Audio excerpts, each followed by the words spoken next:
Добар ден, почитувани. Ова е најновата Телма амбуланта. Се чувствувате празно, исцрпено, безволно. Може би страдате од постпразнична депресија. Првата недела од јануари е критична. Дури и ако ги споивте празничните денови, имавте мал одмор и бевте растоварени од обврски. Едно истражување покажува висок степен на стрес во јануари, пред се поради големите финансиски издатоци за време на празниците, емоционалната вознемиреност, физичкиот стрес, но и нереалните очекувања за време на празниците. За синдромот на постпразнична депресија, но и за депресијата што се јавува во зимските месеци, денеска зборуваме со доктор Васка Митова, психијатар од Универзитетската клиника за психијатрија во Скопје. Ке пуштиме блок реклами, а веднаш потоа детално ке зборуваме за оваа тема. Останете на Телма.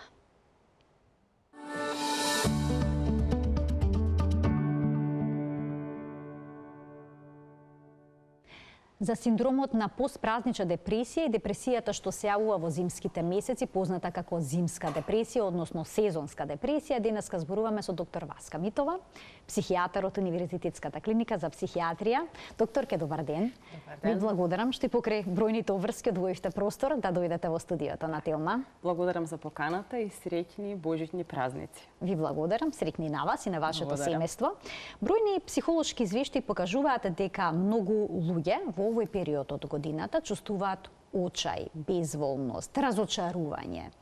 И велат дека празничната депресија е реално чувство, но дали постпразничната депресија е нешто што е реално? Апсолутно. Целиот оној период околу празниците, значи и може да биде и пред празниците, кога е претежно на некоја антиципаторна анксиозност, што ја викаме од предстојните празници, која што особено ги погаѓа домакинките. Околу периодот на празници, вечерите нели на самото славење на тие празници, но и особено во тој постпразничен период што доаѓа потоа, реално ги засегаат одредена категорија на луѓе, претежно дури и повеќето, да речеме, многумина се засегнати од она чувство на тага, што го викаат holiday blues или некое сивило, да го преведеме нели на македонски јазик, што се случува во овој период. Има неколку причини за тоа зошто и како се манифестира кај различни нели категории на луѓе. Да речеме, едно од она што е најзастапено веројатно е големите очекувања, кои што нели знаеме од праксата, секогаш големите очекувања водат до едни големи разочарувања потоа. Нели како да биде се идеално во однос на славењето на тие убави празници за нас. Така, вела дека во овој период се е под лупа и убавите настани се двојно поубави, но и негативните може да бидат двојно полоши.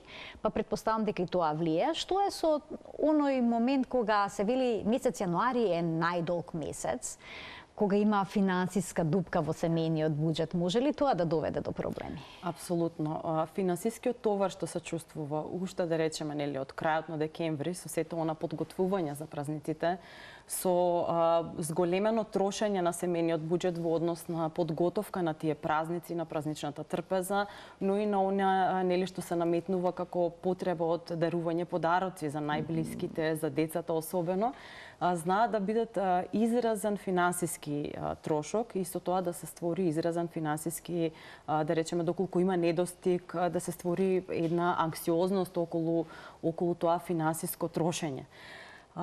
За жал, нели секој сака да подари нешто, особено на членовите од фамилијата, но не сите се во можност да го подарат она што го посакуваат, например, децата. Понекогаш тие желби се малку поголеми или повисоки отколку реалните капацитети на фамилиарниот буџет и сето тоа, а знаеме нели родителите сакаат да исполнуваат желби на децата, нели Дедо Мраз она што ќе го донесе, што ќе го остави поделката, би требало да биде она што ќе го напише детето на списокот во самото, во некош на две списокот страници. некогаш знае да биде поголем, да не биде само едно. И тоа да доведе до една, да речеме, една состојба на намалена волја, намалена, да речеме, на намалено расположение, повремено да има чувство на вознемиреност, немир и така натака. А што е со притисокот што го создаваат социјалните мрежи? Сите споделуваа богати трпези или пак некакви божикни прошетки. огромно ниво на среќа. Апсолутно. Социјалните мрежи одамна се истражуваат, особено во западните земји, како тригер на одредена вознемиреност или депресивност. И практично од кога се тука, некои си десетина години и повеќе застапени и кај нас, пласираат едно ниво на многу високи очекувања од она како треба да се живее животот, како треба да изгледа, па од идеалното изгледање на одредена личност до идеалната прошетка, идеалниот одмор и идеалните празници.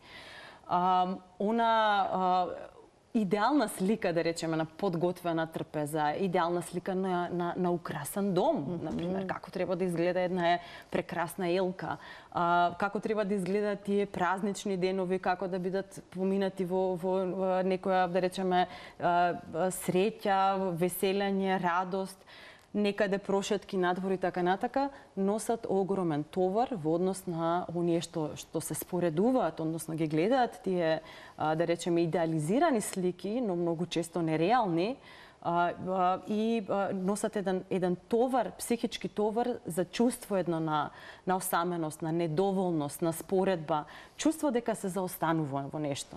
И практично знаат да бидат тригер за едно намалување на расположението, можеби сами по себе не за развој на депресивна симптоматологија, но да придодадат, нели, како капка во една чаша со вода која што, нели, се таложи за да доведе до пораз, нели, и појава на депресивно расстройство. Овој период од годината е карактеристичен и по семејните дружења. Но што е со оние кои што имаат нарушени семејни односи? Може ли тоа да доведе до некаква форма на депресија во овој период? Апсолутно. Очекувањето се да биде идеално. И пак ве збориме постојано за очекувања. Нереални очекувања. Нереални практично очекувања. Очекувањето да бидат празниците поминати во една идеална хармонија во фамилијата, со идеални односи. Практично она што го гледаме одамна, да речеме, од оние, нели, холивудски лесни филмчиња што ги гледаме особено околу новогодишните празници, чија цел е, нели, да не релаксираат практично, но и наметнуваат сами по себе една доза на како треба да изгледа совршена фамилија. И практично често тие фамилиарни семејни конфликти може да носат тригер во себе за една анксиозност, за едно барање на начин за справување. Се знае дека ќе се во тој период, нели, на празниците, дека можеби ќе се сретнат со некоја личност која што има предходен фамилиарен контакт, односно конфликт, и сето тоа знае да придонесе кон она што е вознемиреност во текот на празниците. Вела дека месец јануари е најтежок за оние кои што изгубила некој член од семејството. Дали исто тоа може да ја влоши ситуацијата кај оние кои што се веќе делумно депресивни? Апсолутно. За жал, времето околу празниците е практично најтешкиот период, особено за оние личности кои што на некој начин имаат загуба на блиски личности во блиската околина, било да се работи за, нели, близок член од фамилија, од потесното семејство, поширокото семејство, пријател, дури, нели, за прекинати одредени односи, за да речеме разделување на одредени личности, било да е тоа, нели, некоја емотивна врска или да биде, нели, на некој начин некаква трагедија која што ја снашла, да речеме, фамилијата во претходната година или во претходните години. Без разлика, секогаш празниците се најтешкиот период, бидејќи тогаш се потенцира во тие периоди празнината на домот, празнината на масата, тоа едно столче што останува празно или, нели, оној дел од трпезата, она чинија што ќе остане празна, најмногу боли во текот на празниците. Несомнено е дека тие личности практично и не ни можат да се израдуваат толку многу на празниците, како, нели, празниците, тоа пак ќе кажам очекувањето дека треба да бидат највеселиот практично период од годината. За жал, за одредени личности кои што се соочуваат со загуба, токму овие празнични денови се денови кои што се соочени, каде што се соочени со најголема тежина на психички план и кое што може да тригерира една депресивна симптоматологија. Бидејќи самата празнина во тие периоди потсеќа на таа загуба и таа болка што се јавува е изразено поголема отколку оној период кога се влегува во еден ритам на животот, да речеме работа, дома, гужва и така натака, но во периодот за празниците има многу денови кои што би требало да бидат исполнети нели со блиските личности и тогаш највеќе фалат. Најдов на еден интересен термин од стручните лица кои што објаснуваат зошто се јавува постпразнична депресија, велат за празниците има терор од позитивизам.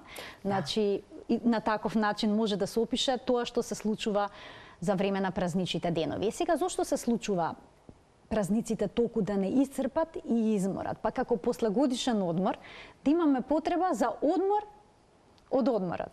Јасно.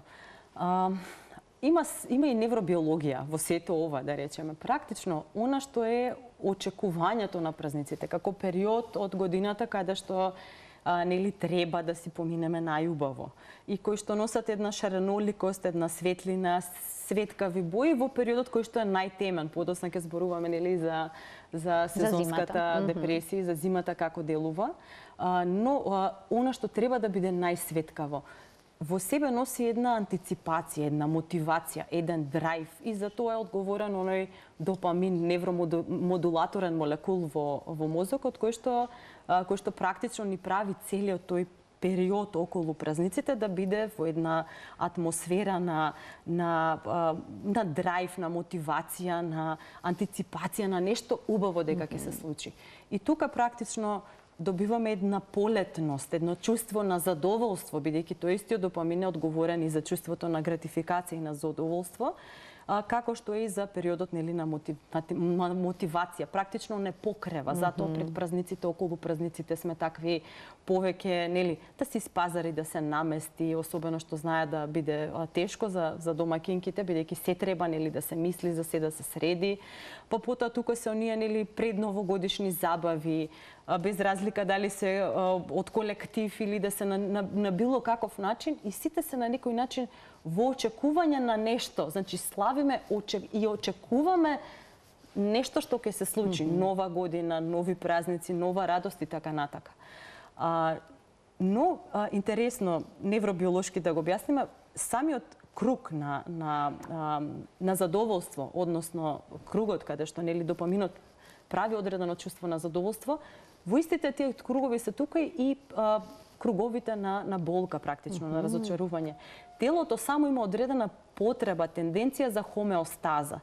И практично кога има за рамнотежа или хомеостаза, практично кога има високи очекувања, кога ќе помине тој период и кога ќе помине, ќе стигне новата година, ќе ги поминеме празниците и веќе се исцрпува и веќе се има една тенденција и тука е тоа празнење, да речеме, со кое што не остава практично празни, некое чувство на испразнување. И тоа чувство на испразнување е понекогаш нели манифестирано со чувство на некакво безволно стага, како нешто поминало. И сега сме веќе малку испразнети во очекување нели на нешто друго, но дека стигне повторно новата година има цела една година од период нели кој што треба да измине.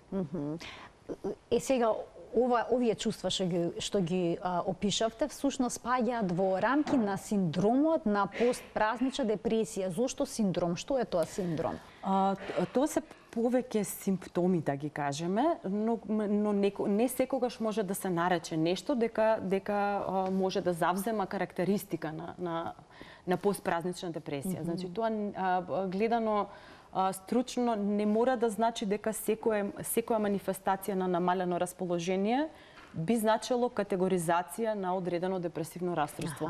Најчесто станува збор за повремени чувства на намалено расположение, на тага, на безволност, кои што краткотрајно траат во периодот на овие празници, да речеме, после Нова година и околу овие христијански големи, најголеми празници за нас, нели, христијаните.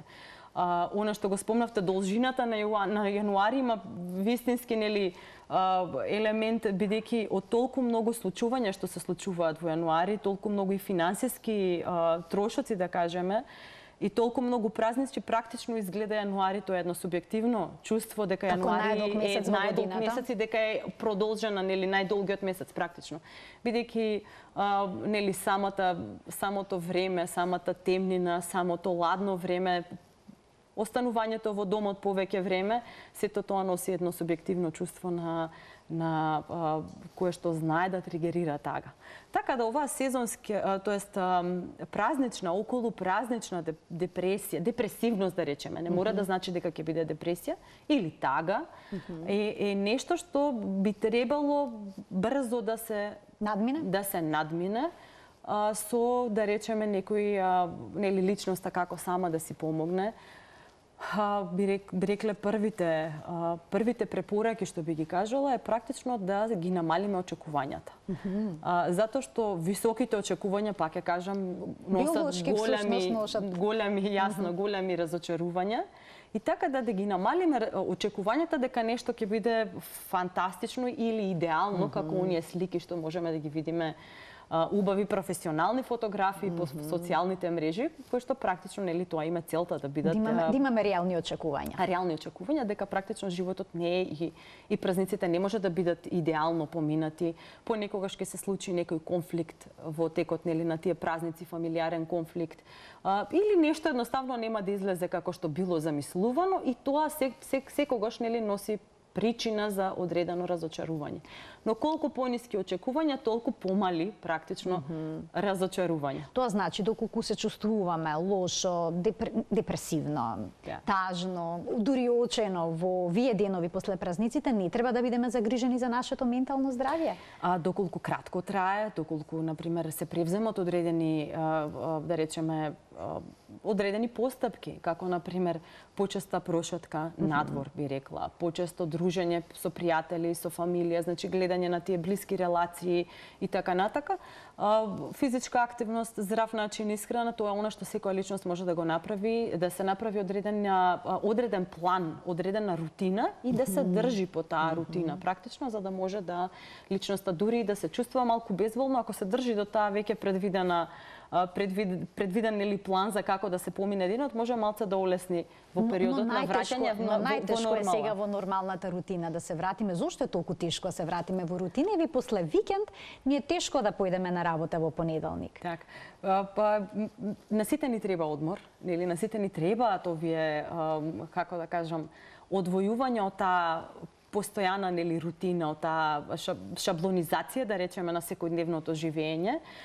И секако дека потешко ни е да се вратиме, бидејќи нели поминал оној период за одмор, за кога се чувствуваме послободни, поопуштени, така натака, но неминовно поминува секој период на празнување и на одмор, така да секако е дека ќе мораме да се вратиме и да си дадеме период на прилагодување. Значи дури од одмор кога ќе се вратиме треба малку нели на работа, кога ќе се вратиме еден ден да се вратиме на или неколку часа или 2 дена, зависи индивидуално е тоа кај секоја личност различно, да се вратиме нели повторно во оној ритам наш на функционирање секојдневно. Ќе ги поканиме и гледачите, како и вообичаено, да се вклучат во денешната Телма амбуланта со нивни прашања. Од овој момент емисијата ќе биде контактна, одговори ќе добиете од доктор Васка Митова, психијатар од Универзитетската клиника за психијатрија во Скопје. Доктор, ќе преминуваме на зимската депресија, на сезонската депресија.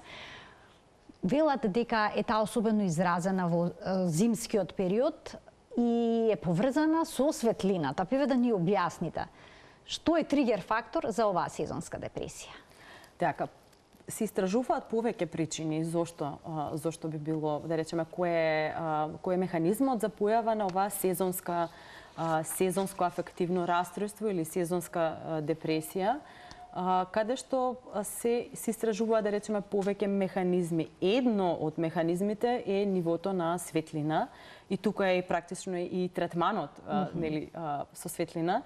Нивото на светлина кој што стигнува до мозокот, односно кој што преку одредени невронални, да речеме, рецептори во самите очи, да кажеме, меланопсин клетки кои што праќаат сигнали колку светлина добиваат во текот на еден ден, праќаат сигнали во одредена структура во мозокот и преку нив се продуцира мелатонинот, кој што е нели хормонот кој што се лачи од пинеалната жлезда, кој што е одговорен практично за оној циркадијален ритам и одговорен за заспивање.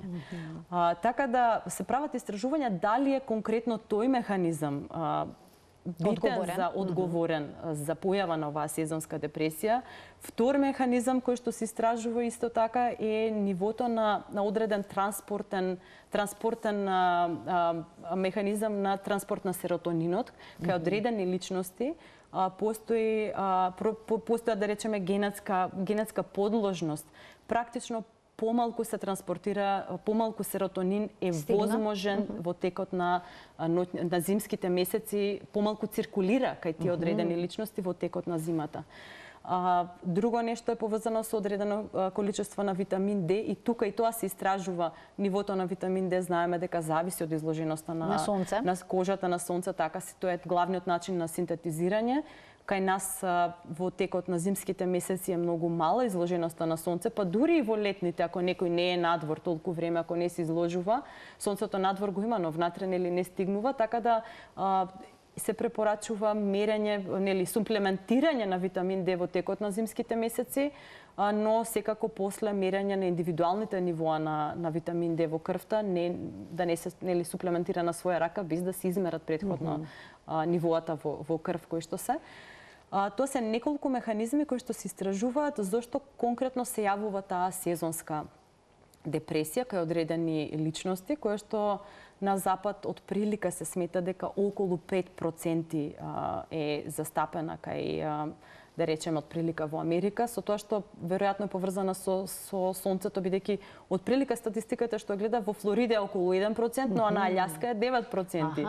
Така да има дека во скандинавските земи секако. И зависи, практично зависи од нивото, нели, зависи од географската нели локација на популацијата и изложеноста на сонце, бидејќи што посеверно и помала изложеност на дневна светлина, тоа е поголема преваленцата на оваа сезонска депресија, која што би требало да биде нели диференцијално дијагностички разликувана од да речеме класична депресија. Како се манифестира оваа зимска депресија? Се јавува одредени карактеристики дека се јавува само во зима, односно почнува на есен и продолжува на зима и спонтано да речем влегува во една комплетна ремисија во почетокот на пролета и во текот на летото. А симптомите се исти како на пример од другата депресија која што може да обстојува без разлика нели на сезоната во која што се наоѓаме,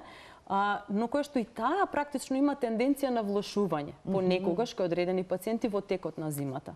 Така да треба диференцијално дијагностички да се види дали практично станува збор за ова го нарекуваме рекурентно депресивно расстройство кое што е сезонски афектирано, да речеме, и кое што на некој начин има одредени атипични симптоми и дали или е во прашање нели она голема депресивна да речеме епизода која што исто така може да биде рекурентна, но со малце поинакви елементи. Може да биде субсиндромална, ја викаат ова сезонска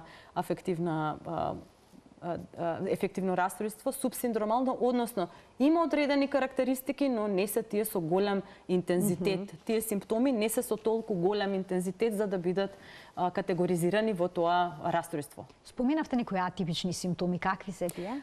Од прилика би било во текот на зимата, значи има една тенденција на личноста да спие подолго време, за разлика од депресијата која што може да биде манифестирана кај останатите, нели, кај депресивното расстройство, кај она расстройство депресивно што би можело да се појави во текот на летните месеци, каде што се карактеризира со намален или нарушен сон.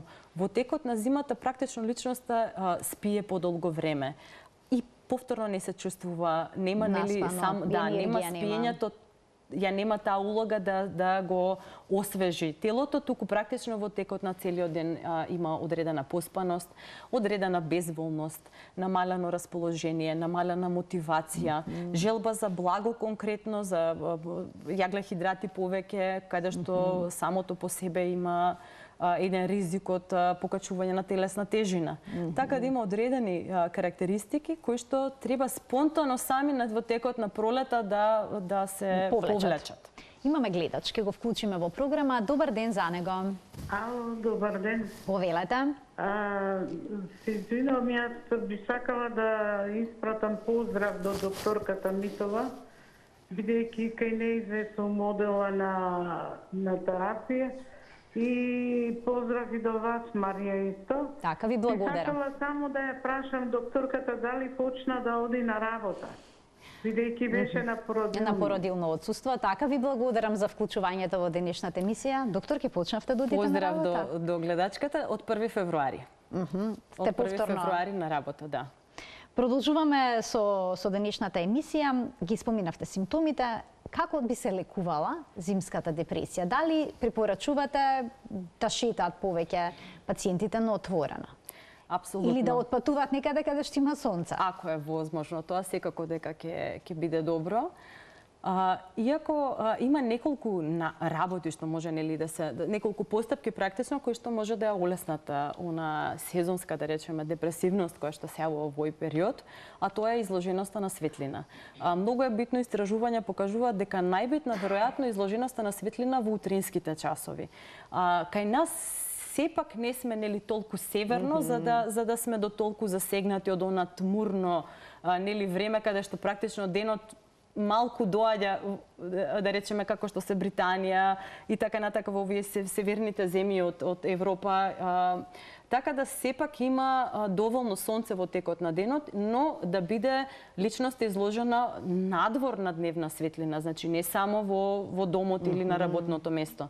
Да работи по можност, ако е можно, покрај голем прозорец, да излегува прошетката надвор са бајлан, ако идеално би било 20 до 30 минути надвор и да биде изложена практично на свеж воздух, на, да речеме, па дури и да врне, дури да има снег, на малку свежина од надвор, но многу е битна дневната светлина, бидејќи она што осветлување надвор, оние лукси што може да се добијат практично како светлина надвор, невозможно е да се постигнат со обично осветлување во домот или на работното место. Постојат одредени апарати кои што се користат, тоа се користат претежно повеќе во северните земји, но и кај нас во вид на третман со фототерапија, во вид на третман со светлина, каде што личноста од прилика 20 до 30 минути во утринските часови изложена на одредена јачина на светлина, не треба да гледа директно во да не се оштети видео, така? Да, во изворот на осветлување, но нешто да прави, да чита, било што пред тој извор на интензивна светлина. Така да светлината е прилично битна во овој период. Уште еден гледач имаме, ќе го вклучиме во програма. Добар ден. Добар ден, ве поздравувам. Христос се роди. Вистина се роди. За многу години празниците. Сакав да ја поставам едно прашање до докторката. Сите симптоми што ги покажува, значи пијам рам на вечер за да заспијам и се бајлето кога ќе станам 7-8 часот и јас се осеќам како пак да треба да легнам, а не можам да спијам. Значи константен хроничен умор. Константно, хронично, да, мием повеќе години, ама не знам како да се справам. Доктор, ке да имате некој подпрашање? Така, би било добро сепак да се појде кај стручно лице за да може да се направи комплетна анамнеза. Сега добиваме многу краток еден краток симптом, единствен да се направи комплетна анамнеза што би можело да се даде, бидејќи лорамот е анксиолитично средство, седативно средство кое што точно е дека може да помогне при заспивање, но практично не делува на расположението. Можеби ќе треба да се воведе, не знаеме дали е воведена одредена антидепресивна терапија, доколку станува збор, пак ќе кажам, да се направи една евалуација, дали станува збор за одредена депресивна симптоматологија. Можеби самиот лорам е на некој начин обременувач, па следното утро има потешкоти с пациентката, ако не е со долго дејство, има некое средно дејство на дејствување, за разлика, да речеме, од други агенции, но сепак да се направи една евалуација која е дозата на самиот лек што се дава, дали може некаква друга, да речеме, корекција на терапија да се направи и одредени конкретни препораки за конкретната личност да се препорача.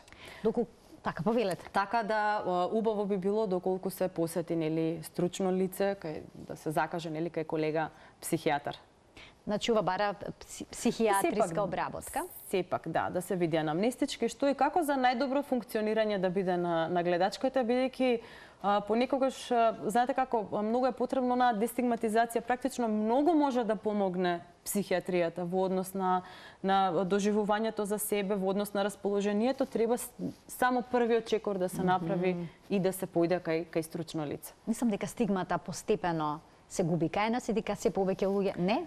Да, има. Значи има напредок во однос на дестигматизација. За жал, оваа пандемија на ковид што се случи, некако го потенцираше сиот оној ментален товар кој што може една личност да го носи. И тука се свртија рефлекторите и кон психијатрија, да кажеме повеќе. Иако има една тенденција кај помладите личности, кај младите сега, да едноставно да ја нема таа стигматизација, повеќе да се охрабрува, да одат кај стручно лице, па и да е само за личен раст, да речеме, и развој, нели, на психички план.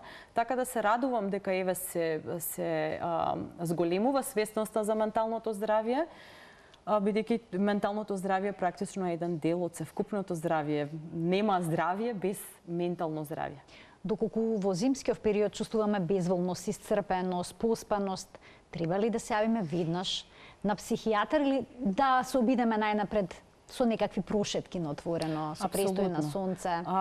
Оно што може секоја личност да го направи, што е најлесно, ефтино, достапно на секого, е излегување надвор практично, за да се доживеат оние, да се практично се примат оние светлосни сигнали кои што му требаат на телото и на умот практично. Сега е дискутабилно колку можеме во загадениот воздух нели да пешачиме надвор, бидејќи самата физичка активност ја го зголемува достигнувањето нели и на загадениот воздух во нашите бели дробови. Се препорачува да се седи во затворени простори, да не се излегува од дома. Да, затоа викам, физичка активност е секогаш добра и практично и самата физичка активност има одредено влијание и врз самата невробиологија во мозокот. Така да секогаш се препорачува кај депресивни расстройства одредена физичка активност. Значи, таа физичка активност не мора да биде во некаква фитнес сала. Сите имаме мал простор дома, и може да биде едноставно пешачење. На интернет точно, токму така. На YouTube има видео од 5-10 минути, 20 пола сат, колку сакаат, со темпо што на секоја личност ти одговара, и тоа би било нели во безбедноста на домот од загадувањето надвор. Надвор, тоа излажување надвор нека биде некоја лесна прошетка. И јас секогаш препорачувам во овој период, особено ако е местото загадено со маска, нели, па на планина, нели, на чист воздух е веќе друго.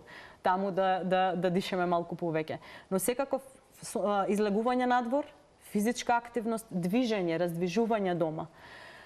Одредено држење до одредени, да кажеме, до одреден план, до одредени препораки, да закажеме некоја кафе со пријателка, нели да се видиме со одредени луѓе и кога ќе стигне периодот кога треба да одиме, дури да не ни се оди, па нели заради да не разочараме некој друг, сепак ќе мора да отидеме. Значи да не речеме нема да дојдам, не можам, уморна сум, туку да најдеме сила во себе, да отидеме на кафе, бидејќи тоа ќе не расположи. Секако. Човекот е социјално битие. Многу зависиме од социјалните контакти. Од фамилијата, од пријателите. И затоа е многу битно да одржуваме, нели... Така и осаменоста велате тригер фактори за деменција, така што за се осаменоста е многу тешка и еве еден апел, нели, да на некој начин оние што се чувствуваат повеќе осамени, да можеби да покрена телефон, да се слушнат со некои пријатели, роднини, така натака. Останатите да знаат, оние што знаат дека некој е некаде осамен, да појдат, да се видат, нели, имаме доста и повозрасни луѓе кои што треба да се посетат или да им се пружи некаква помош или едноставно некогаш само разговор е повеќе од, нели, оној човечки контакт е доволен за да се подобри расположението. Доктор, ќе имаме гледач на линија, ќе му дадеме предност. Добар ден. Добар ден. Си исклучил гледачот, добив знак, во ред има простор да се јави повторно. Дали антидепресивите се решение кај зимската депресија? Да. Антидепресивите се еден од начините на кои што се третира оваа состојба, со тоа што пак ја кажам, доколку е субсиндромална, односно доколку се помали симптомите, одиме со овој начин на пациентот да се обиде самиот, да со самопомош да се проба да се подобрат одредени симптоми, но доколку веќе станува збор за одредени, да речеме, критериуми кои што навлегуваат веќе во потешка манифестација на сезонска депресија, секако дека антидепресивната терапија, особено најновите серотонински реаптеик инхибитори, се користат за помош во овие месеци, бидејќи сезонската депресија може да биде многу малку изразена, практично да биде како да кажеме, северните народи некако можеби спонтано си знаат дека во текот на зимата повеќе се седи дома, повеќе се да речеме едноставно е период на некаков одмор. И тука е таа многу битна на перцепцијата, односно нашето очекување што треба да се прави во однос на зимата. Не е можно да сме активни во текот на летото и во текот на пролета како што сме во текот на зимата. И тука многу помага онаа cognitive behavioral или останати видови на психотерапија, кој што е еден начин на третман, психотераписки третман, за да се помогне на личноста и на тој начин. Значи секако фармаколошки третман, психотераписки третман и она што го викаме излегување надвор, лајт терапија и физичка активност и дружење и социјалните контакти. Ке вклучиме двајца гледачи да ги слушнеме нивните прашања. Добар ден за првиот од нив. Добар ден. Повторно се исклучи гледач. Да, ве слушаме, во програма сте, повелете. Во програма сум? Така, да, ве слушаме. Повелете. Мене ме интересира докторката, поздрав прво до вас. Ме интересира докторката каде работи? Ало? Да, ве слушаме, значи ви интересира каде работи, тоа е првото прашање, а второто? Да, докторката каде работи, а за мене не е баук што вака ги, мислам, лекарите доваѓаат да зборуваат, психијатри, психолози, било што, затоа што јас 15 години се соочувам со случај ваков, а има многу голема помош од психијатар. Не знам зашто за младите ова некако не, како да не му е пристапно. Така, тоа е вашиот впечаток, дека младите се уште имаат некакви предрасуди по ова прашање. Ви благодарам за вклучувањето во програма, да го слушнеме и вториот гледач, а потоа ќе ги добијат одговорите на двете прашања. Добар ден за него. Дали ќе може го слушнеме прашањето на следниот гледач, не успева да се вклучи, повелете. Докторке, всушност, како може да дојдат во контакт со вас? Работам на клиниката за психијатрија, која што се наоѓа во Скопје, во склоп на клиничкиот центар Мајка Тереза, значи може да се закаже преку мој термин или преку матичен лекар, со тоа што на работа поради породилно отсуство, почнувам од февруари. Наскоро, значи за некоја недела. Да, на крајот на најдолгиот месец, ама мене брзо веројатно ќе ми помине, да. Така да почнувам на работа од февруари и може да се закаже преку матичен лекар, мислам дека може би деновиве и да се отворени веќе термините за закажување. Тоа е во однос на пациентката и она што го кажа дека оваа професија е многу битна, менталното здравје е многу битно и уште еден апел, да се дестигматизира тоа одење кај психолог или кај психијатар или кај психотерапевт, бидејќи во секоја професија има одредена стручност и секако кај стручно лице доколку се довари правилниот проблем, кај правилно стручно лице може многу да се помогне. А и здравјето е една целина од физичкиот ментално здравје, така што не може едното без другото, мора да се двете во хармонија. Апсолутно. Доктор, ке се случува ли сега да ве прашаат дали мора да земам антидепресив, откако се појави една голема студија која што вели дека можеби серотонинот не е одговорен за појавата на овие симптоми?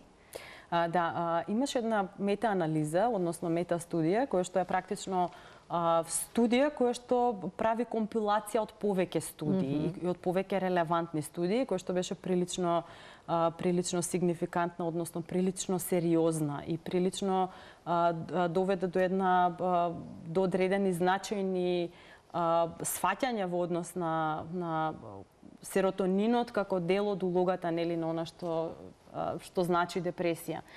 Но она што го знаеме од пракса и она што Значи таа студија не го исклучува антидепресивите во однос на нивното помагање, да речеме, во однос на нивниот третман. Како што знаеме, самите антидепресиви кај отприлика 2/3 од пациентите прават кај 1/3 прават фантастично подобрување, кај уште 1/3 прават значително добро подобрување и веројатно некогаш не делуваат сосема добро кај одредена третина од пациентите, од оние нели кај кои што се препишани. Но знаеме и од пракса и таа студија самата по себе не ги отфрли во нивната употреба дека се ефикасни. Има веројатно и друг некој механизам, за мене си уште непознат, веројатно и за нели колегите кои што истражуваат, можеби за некого познат, на кој што серотонинот сепак серотонинските реаптеки инхибитори делуваат на одредени неврални патишта и го подобруваат расположението. Така да би рекле дека нели кај оние кај кои што се препишани, тоа можат самите пациенти да кажам да си кажат и субјективно да сведочат практично за подобрувањето на нивната здравствена состојба, иако секогаш кажувам дека треба да оди паралелно и со одредена психотераписка, да речеме, поддршка, значи да се психолошко зборува советување, апсолутно. За проблемот? Апсолутно. Секогаш, нели, секоја личност индивидуално поминува ни својот животен тек, има индивидуални животни предизвици. Кај некого се потешки, кај некого се полесни. Но секој си ја носи својата тежина, да речеме, на оној животен пат. Понекогаш депресијата знаат да биде ендогена, односно она што го викаме да нема иминентна причина, нели, за како тригер фактор за настанок, нели, на депресивното расстройство, но понекогаш може да биде реактивна на одредено стресно случување. Кога ќе се случи такво нешто, тоа е една можност, да речеме, за личноста, за пациентот, во сето тоа нели неубаво случување да се извлече нешто позитивно во смисла на еден психички или духовен раст на самата таа личност. Така да и покрај нели антидепресивната терапија да се на некој начин психотераписки делува како таа личност да се справува со тоа, со своите собствени механизми на справување и на одбрана, како тие да се зајакнат да практично личноста се справи со тоа што е како еден голем стрес. Пак ќе кажам, стресните ситуации, тригер факторите се најразлични. Може да бидат изразено тешки и секако нели таа психотераписка поддршка треба нели да речеме на некој начин да помогне да се полесно преброди тој период. И моето последно прашање за денеска, како да се превенира зимската депресија? Вие споминавте, постпразничната депресија би се превенирала доколку имаме реални очекувања, доколку не претеруваме со празничните размислувања и очекувања. Има една постојано, да речеме, кај празничната депресија, да се направи на постојана динамика, да не биде, например, празниците, нели, да се сите тие забави, дружења и така натака, и после да има еден празен период. Практично да се направи еден план да бидат деновите исполнети, можеби, нели да не биде од најднаш празнување, празнување голямо со колегиум, со пријатели, дружби и така натака, славење нова година и после неколку дена сами. Туку практично се направи еден план да биде, да речеме, да има еден ритам на случувања во текот на празниците. А во однос на сезонската депресија, така, кога живееме во град кој што е загаден, кога не можеме да излеземе надвор, еве нема сонце, не може од загадениот воздух и од маглата да пробијат сончевите зраци. И во такви случаи сепак изложувањето надвор, сепак таа светлина надвор, дури сега кога има дневна светлина, дури кога има нели изразено присуство на магла, сепак трае кратко, значи тој еден ден нема да доведе толку многу до промена на расположението ден, два, три, но генерално да има излажување надвор. Многу е битно да се направи добро дијагностицирање пред се, значи да видиме дали е вистински тоа причината сезонска депресија. Обично се појавува накај од 18-та година до кај 30-та година. Интересно е дека жените се за околу 4 пати позасегнати отколку мажите. Значително повеќе се позасегнати. Така да доколку веќе се дијагностицира како таква, на есен да се започне, на есен или рана зима, да речеме, со почесто изложување. Обично личностите се советуваат доколку се нели посеверно од нас, дури и кај нас, да речеме, да почнат со таа лајт терапија, која што според одредени студии еднакво дејство има и како антидепресивната терапија. Значи, изложувањето на светлина, на изразена нели светлина има еднакво дејство како и антидепресивната терапија. Тоа е некога посебно осветлување? Тоа е практично изразено осветлување кое што силна светлина. Понекогаш се прави да биде таа силна сина светлина. И треба да биде изложеноста во раните утрински часови. Да не надминува, значи попладне веќе би го нарушило оној циркадијален ритам што го има секој оној секојдневен 24 часовен внатрешен часовник што го имаме сите луѓе. Така, значи за да не разбуди всушност таа сина светлина, така? Сината светлина да не разбуди, но и да зголеми како да кажам подготовката на телото. Значи ја зголемува.